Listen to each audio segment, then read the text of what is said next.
इस वीडियो में हम आगे के टॉपिक्स को कवर करेंगे क्योंकि हम कर क्या रहे थे, सितंबर मंथ के करंट अफेयर्स कर रहे थे, GS1 के टॉपिक्स कर रहे थे from insights IAS। Okay, so as I have told you already कि ये किस किस चीज़ों के लिए इम्पॉर्टेंट है ये करंट अफेयर्स।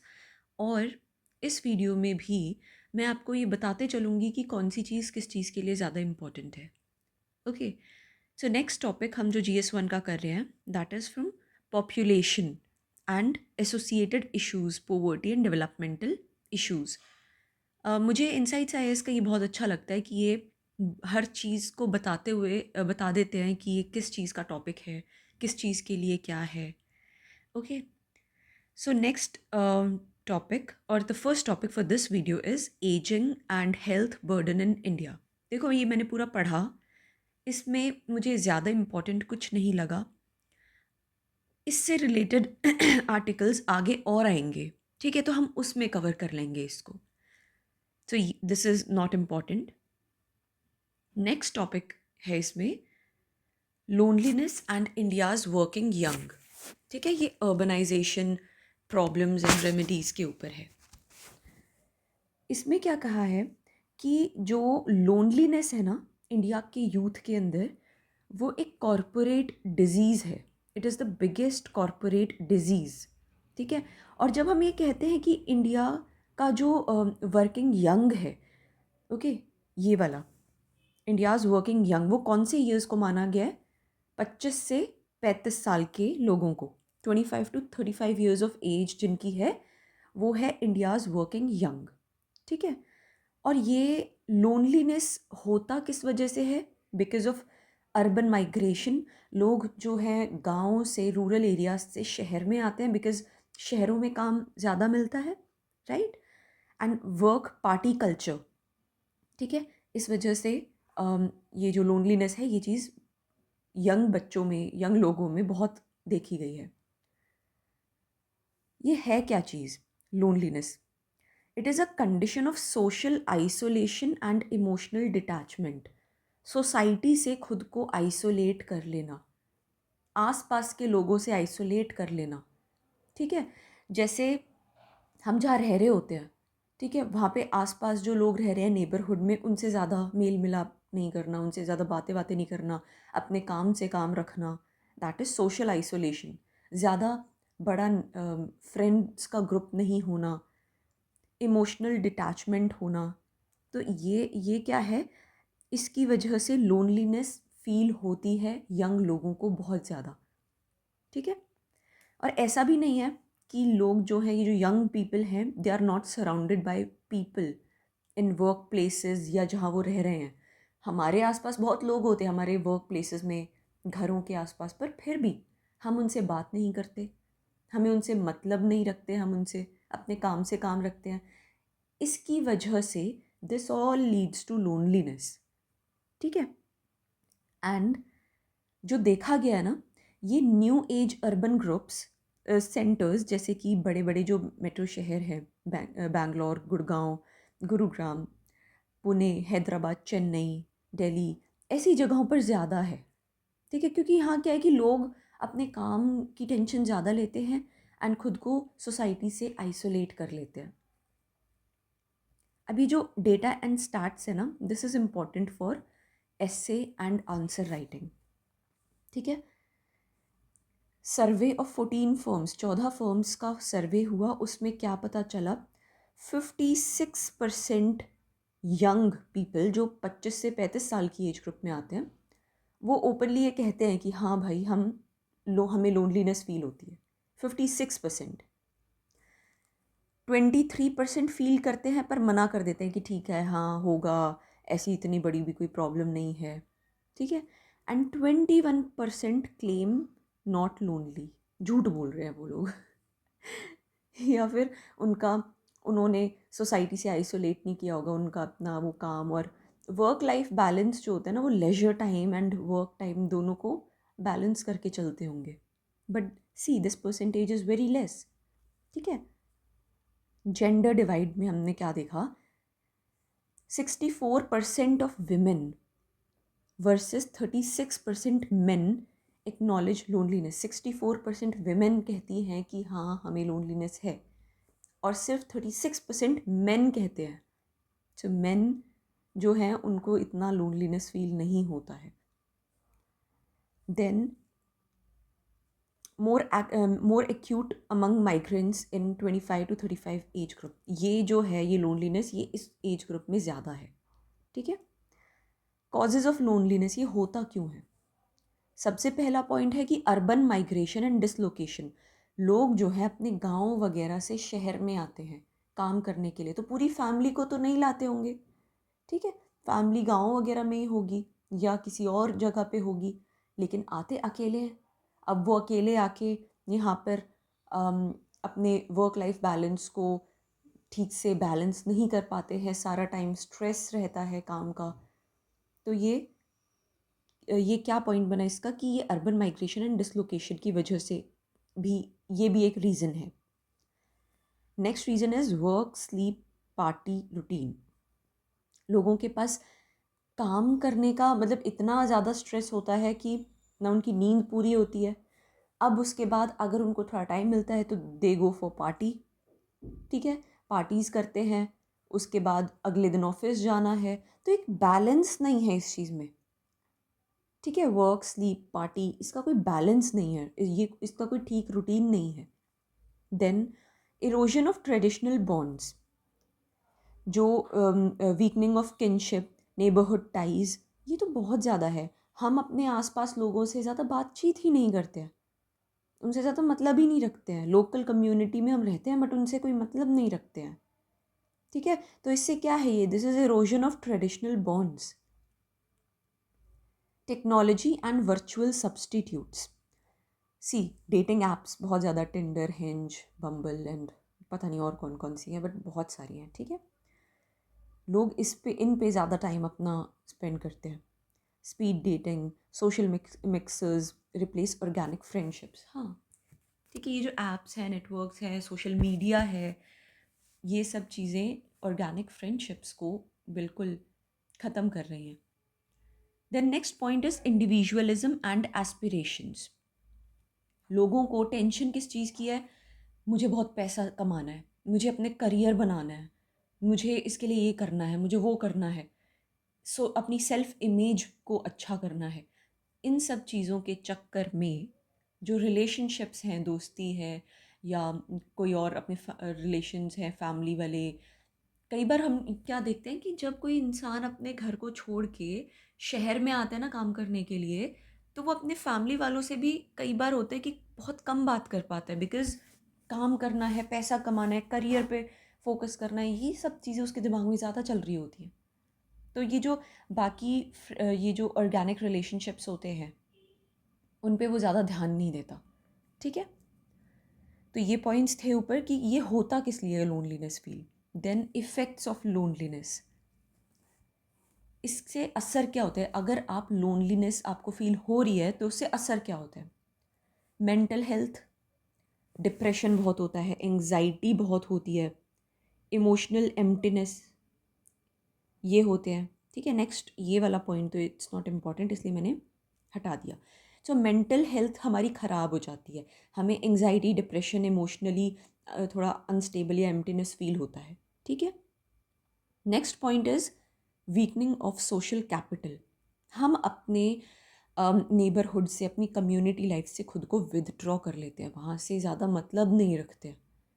ठीक है, एंड उसकी वजह से क्या होता है, और देखो सोशल कैपिटल बनाने के जो इंग्रेडिएंट्स हैं, मतलब बनती कैसे है? ट्रस्ट। ठीक है, विश्वास करना एक दूसरे के ऊपर, मदद करना, कोऑपरेट करना, सॉलिडारिटी रखना, ये सब चीज़ें तो ख़त्म हो चुकी हैं। ठीक है, अगर आप इस पॉइंट को हटाना भी चाहो तो that is also okay, but ये फर्स्ट पॉइंट अच्छा है। Next point is delay in family formation. आजकल हम ये बहुत देख रहे हैं कि लोग जैसे 28, 29, 30 साल के, 32 साल के, 35 साल तक के हो गए हैं, but what they do, they postpone there marriage and parenthood, because कोई ऑर्गेनिक जो एक रिलेशनशिप, मीनिंगफुल रिलेशनशिप्स होने चाहिए, वो नहीं है उनके पास। तो उस वजह से क्या होता है कि ट्रस्ट नहीं होता है, या और भी जैसे आजकल सोसाइटी में हाल चल रहा है, ठीक है, तो उसको देख के लोग डर जाते हैं कि what if this happens with me, चाहे वो लड़का है लड़की है।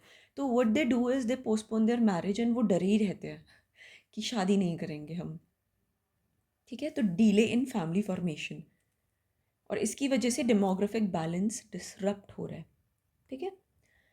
Next point is cultural shifts in relationships. हम जो सेल्फ मेड बॉन्ड्स होते हैं ना वो ख़त्म हो रहे हैं, ठीक है।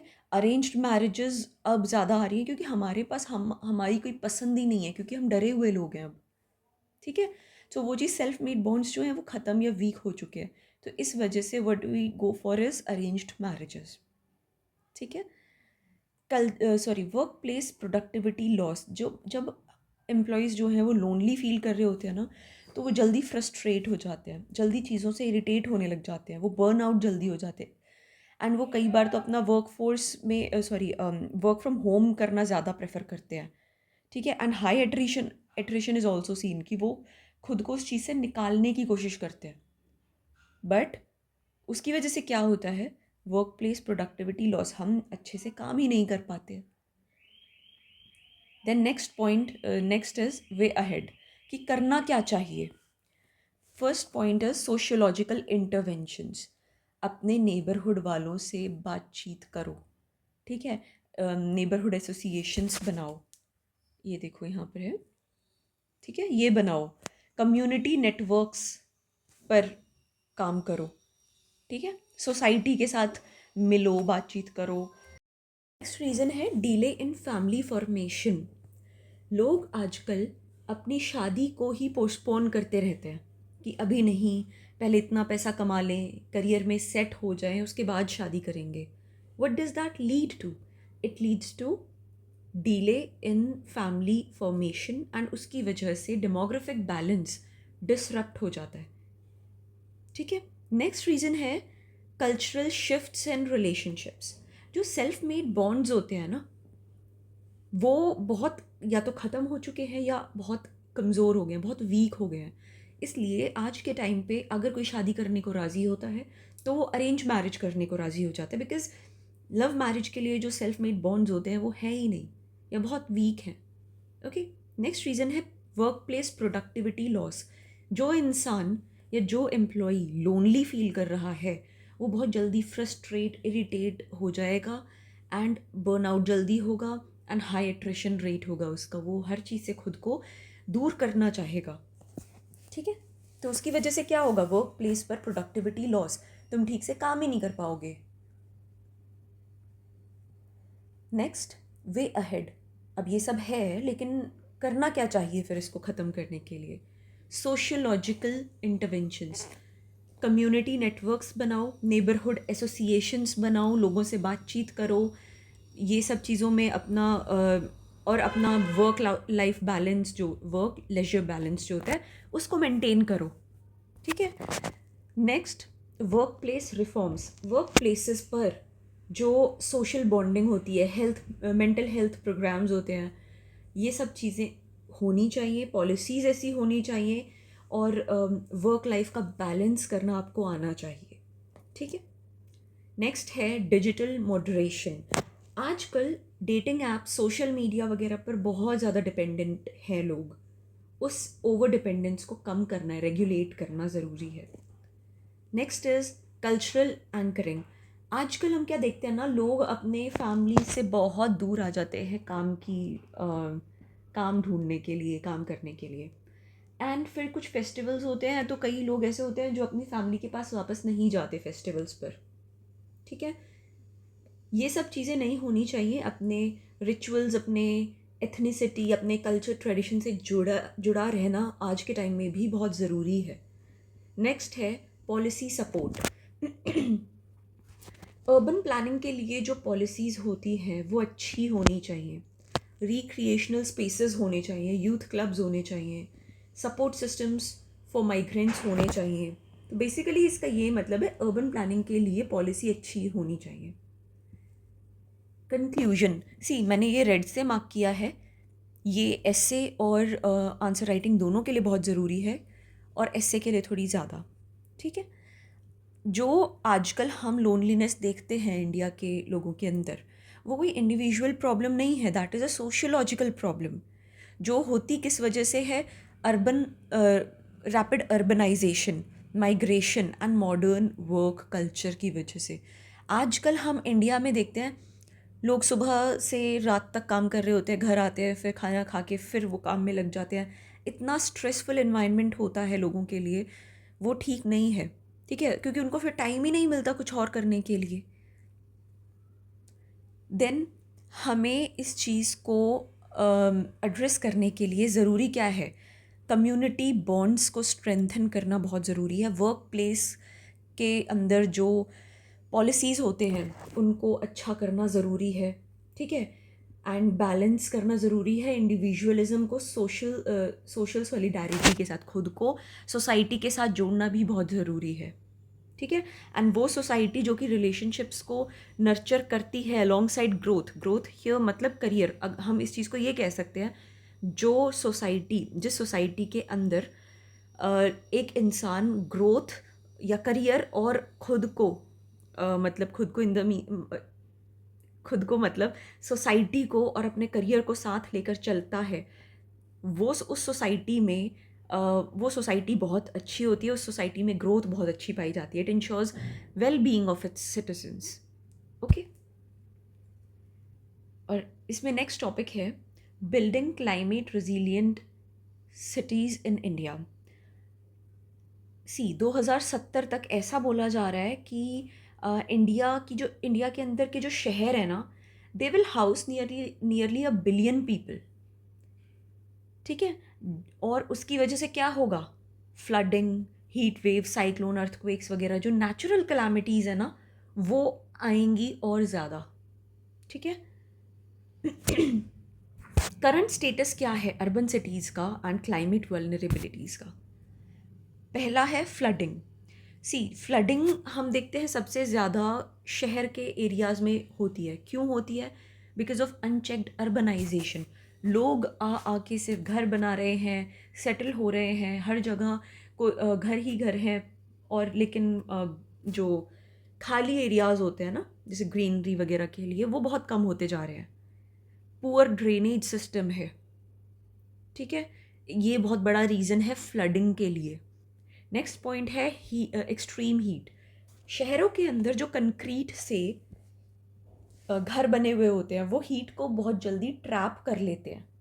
इस वजह से वहाँ पर शहरों में ज़्यादा गर्मी, जो हॉटर वो होता है ना, making them 3 to 5 degree Celsius hotter, ठीक है, then the rural areas. So now you know the reason कि क्यों होता है, बिकॉज जो कंक्रीट से बने हुए घर होते हैं शहरों के अंदर, वो बहुत ज़्यादा और जल्दी हीट को ट्रैप कर लेते हैं। ठीक है, नेक्स्ट है ट्रांसपोर्ट। शहरों के अंदर जो रोड्स बने होते हैं ना, उनमें बहुत तो ऐसे हैं जो कि फ्लड प्रोन रोड्स हैं। अगर वो धंस जाएं तो फिर उसकी वजह से ट्रांसपोर्ट कहाँ चलेंगी, गाड़ियाँ, जो ट्रक्स वगैरह होते हैं, तो it can paralyse half the transport system in major cities. ठीक है, नेक्स्ट है housing. More than half of the future housing stock जो बनना है, वो अभी बना ही नहीं है, और जो डिज़ाइंस हैं, their poor design choices are there. ठीक है, तो जो कि रिस्क को बढ़ा देता है। Next, municipal services. Drainage system अच्छा नहीं है, वेस्ट सिस्टम को ठीक करना वो बहुत ख़राब है शहर की जगहों पर। उसकी वजह से पोल्यूशन, क्लाइमेट शॉक्स बहुत ज़्यादा है। ठीक है, तो म्यूनिसिपल जो सर्विसेज है, बेसिकली वेस्ट और ड्रेनेज को रिसाइकिल करना, और किस तरीके से सिस्टम ड्रेनेज का होना चाहिए, वो सब, इट ऑल इज़ वीक। ठीक है, need for climate resilient cities. ज़रूरत क्या है ऐसे शहरों की? सबसे पहला है सेफ गार्ड लाइव्स। भाई, अगर तुम्हारी शहर मतलब हमारे शहर ऐसे अच्छे होंगे, इंफ्रास्ट्रक्चर अच्छा होगा, तो फ्लड्स, हीट वेव्स जो होते हैं वो कम हो जाएगा, वो डिज़ास्टर्स कम हो जाएंगे, है ना। Then protect economy. शहर जो है 70% से ज़्यादा जॉब्स जनरेट करते हैं, जिसकी वजह से जीडीपी बढ़ती है इंडिया की। ठीक है, तो अगर यहाँ का जो इंफ्रास्ट्रक्चर है वो क्लाइमेट सेफ होगा, तो ग्रोथ अच्छी और होगी, है ना। नेक्स्ट है promote inclusion. Climate resilient design protects urban poor who suffer most during disasters. देखो, शहरों में जो मिडिल क्लास टाइप लोग हैं, हम जैसे लोग, हम ही हैं जो सबसे ज़्यादा सफ़र करते हैं, ठीक है, अर्बन पुअर टाइप। हमारे लिए अच्छा होगा, ठीक है, इंक्लूजन होगा और डिज़ास्टर्स कम होंगे। नेक्स्ट है reduce losses. Investing in resilience lowers long term costs. See, अगर हम इन्वेस्ट करेंगे अच्छे इंफ्रास्ट्रक्चर में, अच्छे ड्रेनेज सिस्टम के लिए, वेस्ट सिस्टम, बिल्डिंग्स अच्छी हों, रोड्स अच्छे हों, इंफ्रास्ट्रक्चर अच्छा हो, तो हमारे लिए लॉन्ग टर्म के लिए वो अच्छा है ना। अगर हम ख़राब चीज़ें जो हैं उन्हीं पे अगर हम डिपेंडेंट रहेंगे, तो उनमें रोज़ कुछ ना कुछ प्रॉब्लम्स होती है, रोज़ शॉर्ट टर्म कॉस्ट हम देखते हैं उसमें। तो अगर हम अच्छी चीज़ के ऊपर इन्वेस्ट करेंगे तो लॉन्ग टर्म कॉस्ट्स कम होंगी, है ना। इससे क्या होगा, शहर में रहना, शहर अट्रैक्टिव होगा और फॉर ग्लोबल कैपिटल, ठीक है, शहर और अच्छा बनेगा। चैलेंजेस क्या हैं इसके साथ लेकिन, week यूएलबीज, urban local bodies.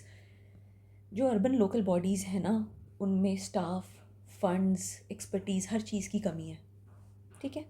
Next, fragmented governance, state, city, agencies, एक तो इनके जो साथ मिलके काम करना होता है ना, वो बहुत कम है, और काम जो करते हैं ये बहुत धीरे धीरे काम करते हैं। नेक्स्ट है फाइनेंशियल कॉन्स्ट्रेंट्स, म्युनिसिपल रेवेन्यू कम है, ठीक है। रेवेन्यू कम है तो फिर बाकी अगर पैसा नहीं है तो फिर बाकी आप क्या काम करोगे, आप पॉलिसीज़ बनाते रह जाओ। आपको कहीं फंड्स की भी तो ज़रूरत होती है ना, तो वो नहीं है आपके पास, वो लिमिटेड है, और बहुत सोच समझ कर आप हर चीज़ को कर रहे हो, तो फिर ये स्लो, एक इसी वजह से डिलेज होंगे, इसी वजह से आधे से ज़्यादा काम नहीं होते हैं। नेक्स्ट है poor planning, wetlands, flood plains, जहाँ पे बिल्कुल पानी पानी दलदल वाले एरियाज़ होते हैं, वहाँ पर भी encroachment there amplifies flood risks and weakens ecosystem जाएगा, खराब होगा, प्लस फ्लड के रिस्क बढ़ेंगे, ठीक है। Inequality, slum dwellers and migrants जो होते हैं, they live in hazard prone zones, जहाँ पर कुछ ना कुछ दिक्कत, फ्लड्स वगैरह, अर्थक्वेक्स वगैरह की, कुछ ना कुछ प्रॉब्लम्स की वो प्रोन जोन्स होती हैं, वहाँ पर स्लम ड्वेलर्स एंड माइग्रेंट्स रहते हैं, प्रोटेक्शन उनको कुछ नहीं मिलती, ठीक है, रिलीफ के लिए। तो ये इनइक्वालिटी है। इनिशिएटिव्स टेकन इन इंडिया, सबसे पहला है NAPCC एंड SAPCCs। ये है क्या, national action plan on climate change. ये बना कब था, 2008 में आया था। इसका काम क्या है, सस्टेनेबल डेवलपमेंट पर काम करना और क्लाइमेट चेंज पर काम करना। ये नेशनल है, S स्टैंड्स फॉर स्टेट्स, ठीक है, ये स्टेट्स में भी है, स्टेट लेवल में। नेक्स्ट पॉइंट है सस्टेनेबल हैबिटेट मिशन। ये जो है ये टारगेट करता है ग्रीनर बिल्डिंग्स को, अच्छे ट्रांसपोर्ट सिस्टम को बनाने में एंड वेस्ट सिस्टम्स को ठीक करने में, ठीक है। नेक्स्ट पॉइंट है स्मार्ट सिटीज़ मिशन एंड अमृत। अमृत क्या है, it's Atal mission for rejuvenation and urban transformation. ये आया था 2015 में, ठीक है। कोर अर्बन इंफ्रास्ट्रक्चर प्रोजेक्ट्स को ये कैरी आउट करते हैं, ठीक है। हीट एक्शन प्लान्स, अहमदाबाद में ये चीज़ अपनाई गई। वो क्या करते हैं, अर्ली वार्निंग सिस्टम है उनके पास, कूलिंग सेंटर्स हैं उनके पास हीट वेव्स से बचने के लिए, पब्लिक को अवेयर करने के लिए चीज़ें हैं, वो अवेयरनेस प्रोग्राम्स करते हैं। उस चीज़ को और कुछ स्टेट्स ने भी अपनाया है, हमें इस चीज़ को और प्रमोट करना चाहिए, ठीक है, हीट एक्शन प्लान्स के अंदर। PMAY अर्बन, प्रधानमंत्री आवास योजना अर्बन, ठीक है, आवास योजना ये है कि जो अर्बन एरियाज़ हैं उसके अंदर हाउसिंग फॉर ऑल सिस्टम को लाना, ठीक है, हाउसिंग फॉर ऑल करना, एंड उसके अंदर भी क्लाइमेट स्मार्ट घर बनाना लोगों के लिए, ठीक है। Strategies for climate resilient cities. Strategies क्या है, ऐसा कैसे हो सकता है, हम कर कैसे सकते हैं। पहला है अर्बन प्लानिंग, हमें प्लानिंग अच्छी करनी पड़ेगी, अपने डिज़ाइंस वगैरह अच्छे करने पड़ेंगे, ठीक है। रिस्क, हाई रिस्क एरियाज़ में कंस्ट्रक्शंस वगैरह नहीं करनी है, ठीक है। नेक्स्ट पॉइंट है फ्लड मैनेजमेंट, ड्रेनेज सिस्टम को अच्छा करना है, वेटलैंड्स को रीस्टोर करना है, वहाँ इंक्रोचमेंट्स नहीं करने हैं, ठीक है।